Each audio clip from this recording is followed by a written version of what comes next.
Hello dear students, आज करेंगे H C Verma geometrical optics question number 61। Question number 61 कुछ इस प्रकार है।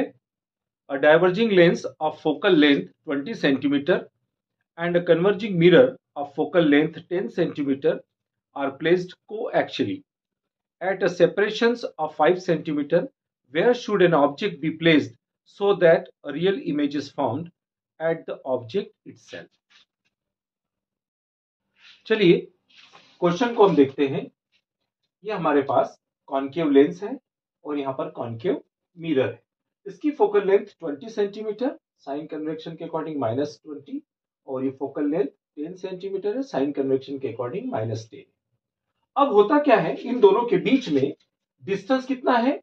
5 सेंटीमीटर का दोनों के बीच में डिस्टेंस है। अब हमें कहा क्या गया है?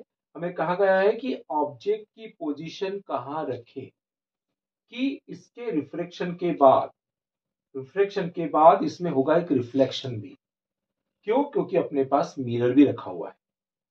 तो यहां पर ऑब्जेक्ट और ऑब्जेक्ट की जगह पर ही अपने पास इमेज बने तो वो कौन सी कंडीशन होती है? इसका मतलब सीधा सा है, यहां पर सीधे से कंसेप्ट पर है कि हमें प्रिंसिपल ऑफ रिवर्सिबिलिटी के अकॉर्डिंग हम जानते हैं कि जिस रास्ते से रे जाती है उसी रास्ते पर लौटे, तो इसके लिए principle of reversibility condition applicable होगी। और वो अप्लीकेबल कब होगी? जब कोई रे 90 डिग्री बनाए। और यहां पर 90 डिग्री कब बनेगी? इसका मतलब ये है कि यहां पर मान लीजिए, लेट अस सपोज ये O है, एक ऑब्जेक्ट है, और ये ऑब्जेक्ट यहां गया, आफ्टर रिफ्लेक्शन यहां गया, और इस पर ये अगर नॉर्मली होता है, तो ये रिट्रेस होगा और उसी रास्ते पे लौटेगा।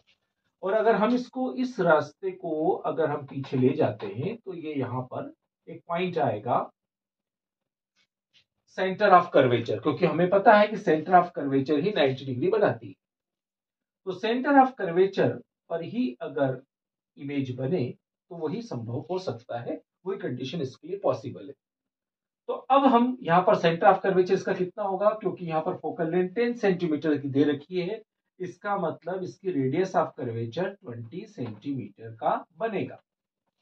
अब 20 सेंटीमीटर का यहां से लेकर यहां तक का डिस्टेंस है, यहां तक का 5 सेंटीमीटर है, तो रिमेनिंग डिस्टेंस कितना होगा? 15 सेंटीमीटर का रिमेनिंग डिस्टेंस होगा। मतलब यहां इमेज बनेगी। अगर हम इसको पीछे ले जाते हैं तो यहां इमेज बनेगी। वैसे दो इतनी जितनी रे जाती है सारी रिफ्लेक्ट होकर वो दो जगह इमेज बनाएगी। तो हमें एक ऑब्जेक्ट की इमेज निकालना है, तो ऑब्जेक्ट की इमेज के लिए अपने पास ऑब्जेक्ट का डिस्टेंस निकालना है। इमेज अपने पास मिल गई है, इमेज अपने पास 15 सेंटीमीटर बन गई है और इसकी फोकल लेंथ 20 आ गई है।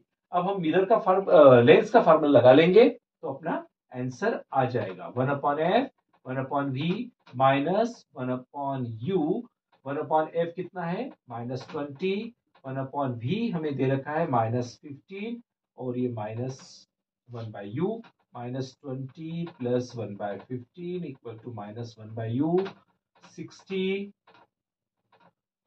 और ये हो गया आपका -1/4।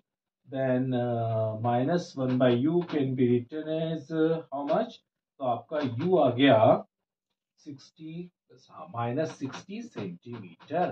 तो ये इमेज का डिस्टेंस आ गया। तो हमें कितना रखना है? -60 सेंटीमीटर रखना है। तो ध्यान रखिए ये किस प्रिंसिपल पर करता है? प्रिंसिपल ऑफ रिवर्सिबिलिटी के कंसेप्ट पर बेस्ड है। आई होप सो आपको सवाल समझ में आ गया होगा। इसी के साथ आप लाइक, शेयर, सब्सक्राइब जरूर करें। धन्यवाद।